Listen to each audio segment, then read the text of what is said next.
Bonjour, c'est Frédéric sur la chaîne de Frédéric Hésitière. Aujourd'hui encore, je veux m'adresser particulièrement aux dames. Aux dames, comme moi d'ailleurs, puisque moi aussi je suis une dame. En fin de compte, nous sommes toutes des dames. J'emploie ce mot dame parce que pour moi, c'est noble, c'est beau de dire le mot dame. C'est-à-dire, c'est nous porter à un autre niveau quand je dis le mot dame. J'ai toujours aimé ce mot. Quand j'étais enfant, je me disais, je deviendrai une dame. Quand j'étais une jeune fille, une jeune femme, je me disais aussi, je veux être une vraie dame. Je veux être une grande dame. Pour moi, le mot dame, c'était, on pourrait dire, très, comment je dirais, très noble, très beau, très altier. Et c'est comme ça que je vois la femme. Je vois les femmes comme des dames. Je vois les femmes comme des dames parce qu'elles sont de vraies dames.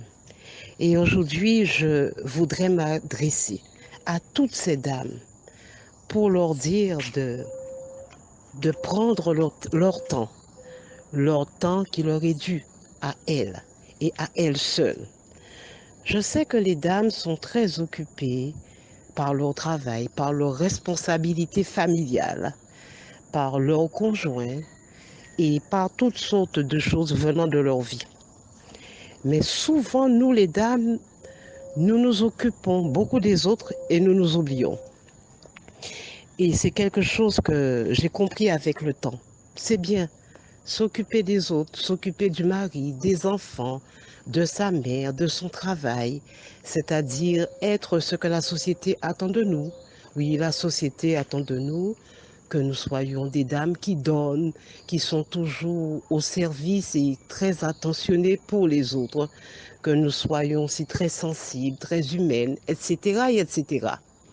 C'est très bien, c'est très beau. Oui, être une dame, c'est aussi être cela. Mais pour moi, une dame aussi doit s'occuper d'elle et rien que d'elle, prendre soin que d'elle.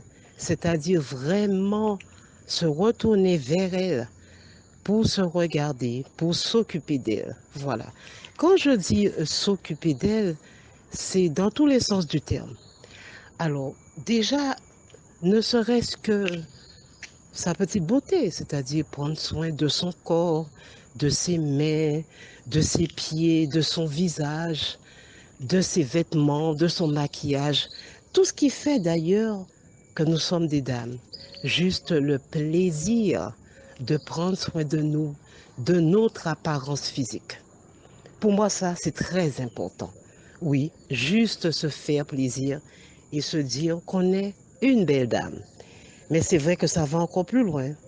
Prendre soin aussi de son intérieur, de, de ses futurs projets, de sa propre vie, mais vraiment de sa propre vie.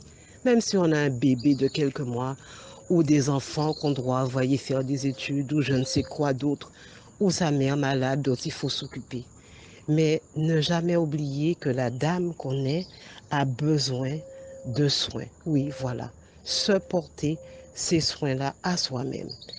Alors, quelque chose peut-être de simple hein, parfois. Parfois, ce sont juste des petits soins de beauté très simples. Ça peut être aussi l'idée d'apprendre une langue étrangère, de se remettre à niveau pour je ne sais quelle matière, en maths ou je ne sais quoi d'autre, ou tout simplement apprendre une activité manuelle. Mais enfin, faire quelque chose qui nous fait du bien. Ça veut dire vraiment s'occuper de soi-même, se faire passer en avant dans sa vie, ne pas se sentir coupable de vouloir prendre la première place dans sa propre vie qui est la sienne. Souvent, nous avons ce petite culpabilité de se dire qu'on doit se faire passer après. Pourquoi après? Pourquoi après tout le monde? Et pourquoi se faire passer après tout le monde? Alors qu'il est très important d'être bien dans sa peau, d'être épanoui en tant que femme. Parce que si on n'est pas épanoui, comment les autres qui nous entourent seront épanouis? Si on n'est pas épanoui, comment on va trouver la personne qui nous correspond? Si on n'est pas épanoui, comment nos enfants seront heureux? Donc c'est vrai que j'ai compris ça. Être une vraie dame, c'est être bien dans sa peau, c'est être heureuse, c'est s'occuper de soi. Alors, je vous invite à être de très belles dames. Bientôt. Merci. Je vous invite aussi à aller voir mon lien dans la description de cet audio où je pourrai vous aider dans le mieux que je peux, vous accompagner si vous avez besoin de mon écoute, de mon attention. Car c'est vrai que en tant que femme, nous avons souvent besoin de parler. Et moi, je vous propose d'être à votre écoute. Merci.